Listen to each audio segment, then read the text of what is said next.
Now we'll use this image as a guide to make sure we're adding some highlight, some shadow, and some cast shadow to the object in our scene here. First, let's go to this croissant here. Let me zoom in. We have this croissant here. I'll just duplicate the layer and then call this one the croissant highlights. And then for the highlights, let's go to use the pen tool to draw an area that I want to use as a highlights. Make sure we have the croissant highlight selected. I'll just draw this area here. That's going to be our highlights. And for the highlight, I need to use a different color. Let's go to find our fill effect, double click, and then we can sample this light color over here. This is going to be our highlights. Let's go to the mask property to change the feather to a bigger number, maybe 50 pixels, so that we are blending the highlights into our objects. And then for the highlight, normally we're using a different blending mode. Let's go with an add mode. And we need to go to the opacity, change the opacity down, let's say to 40%. Now we have a pretty good looking highlight that's going on.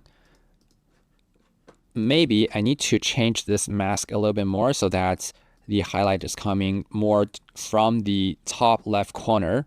So I'll just drag this mask a little bit to have a highlight in this area. That's looking pretty cool. That's the highlight. And then let's go to duplicate this croissant layer again. This one, call this one shadow. And let's go to the fill effects. Let's go click on the dark brown color. And for the shadow, I'll use pen tool to draw a area, maybe this area on the right hand side corner, like this, to form a shadow area. And for the mask, I also need to go to the mask inside, change the feather to a bigger percentage, maybe to like 40 pixels or something. That looks pretty cool. And then for the shadow, we normally go with overlay. So let's try an overlay, if that works. That's too bright. Maybe let's try multiply. I think multiply might work. So for this part, I'll just also go to opacity, change it down to 70%. Now we have this shadow area going on for the croissant here. That's looking pretty cool. Now we have the croissant shadow and highlights. Let's go ahead and work on the other object in the scene. We can do the coffee machine next. So here is the coffee machine outline layer. I want to add a shadow first. So let's duplicate the layer here. Let's call this one coffee machine shadow. I need to go ahead and add a mask on top of this layer. Let's go to my pen tool. Right now you can see this layer is a shape layer instead of a Illustrator layer. So in order to add a mask on a shape layer, I need to click on this mask button to create mask. Otherwise, if I don't click on this mask, I'll create another shape inside a shape layer. So just make sure we click on this create mask. Now I can draw a mask. Let's zoom out here. Let me just draw a mask here on this right side here to form a shadow. And this area could be my shadow area. Let's go add a fill effect here. And now you can see my shadow area is filled in as red color. I can change it to a darker brown here. Let's sample the color here. And then let's go to the blending mode for the shadow. Let's try a overlay or maybe multiply. I think in this case, multiply can work better. Let's go tone down the opacity here. And then we also need to go to the mask and change the feather of the mask to make the edge a bit more smooth here. So you can see before and after we add in the shadow. And we also need to extend this layer all the way out because originally we cut the layer over here, but since this one is a shadow, so we need to extend it all the way out and then put it in the front of all the other coffee machine layers. So that is always in the front. And then let's go create a highlight again. So let's go to my outline, duplicate, and then put it on top of the shadow. Call this one coffee machine highlights. And then I'll extend the layer all the way out. That's good. This is going to be my highlights. And let's also draw a mask here. Go to the pen tool, hit on this create mask here.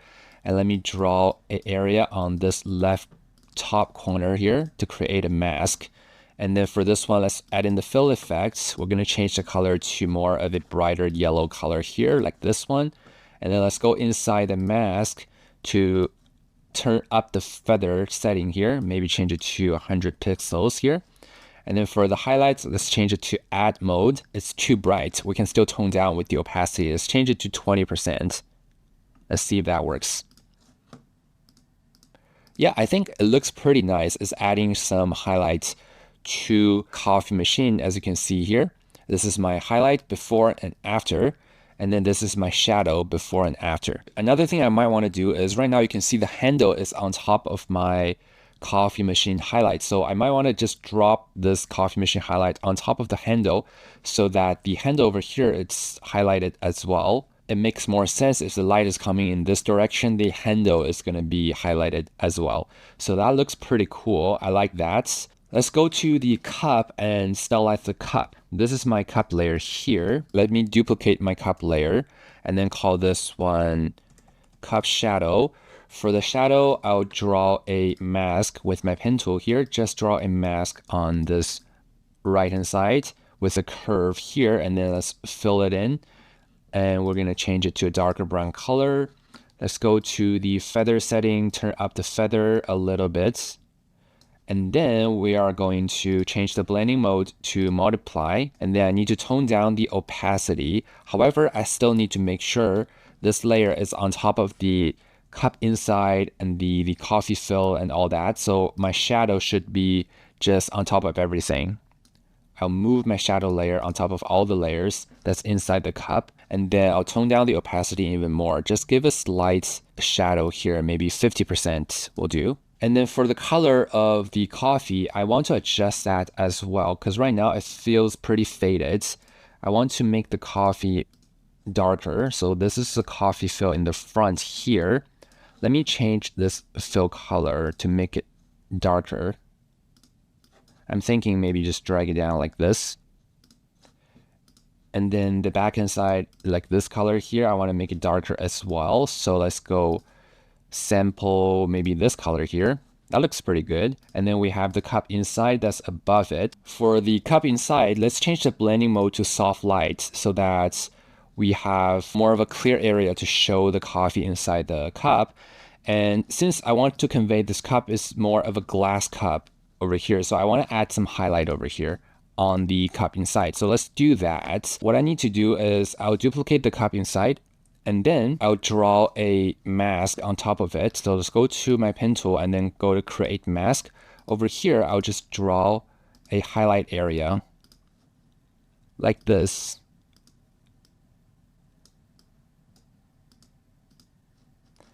And then this could be just the highlight on my cup.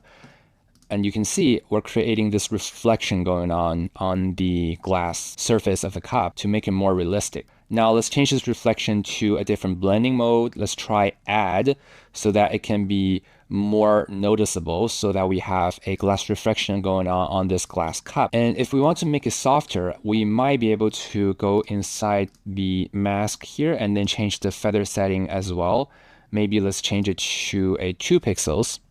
Just to feather it a little bit so that the edge is not that sharp. I think that looks pretty cool. I like that. So that's going to be the reflection on the cup, and then we added the shadow on the cup as well. If we zoom out and play the whole animation, let's see what we have now.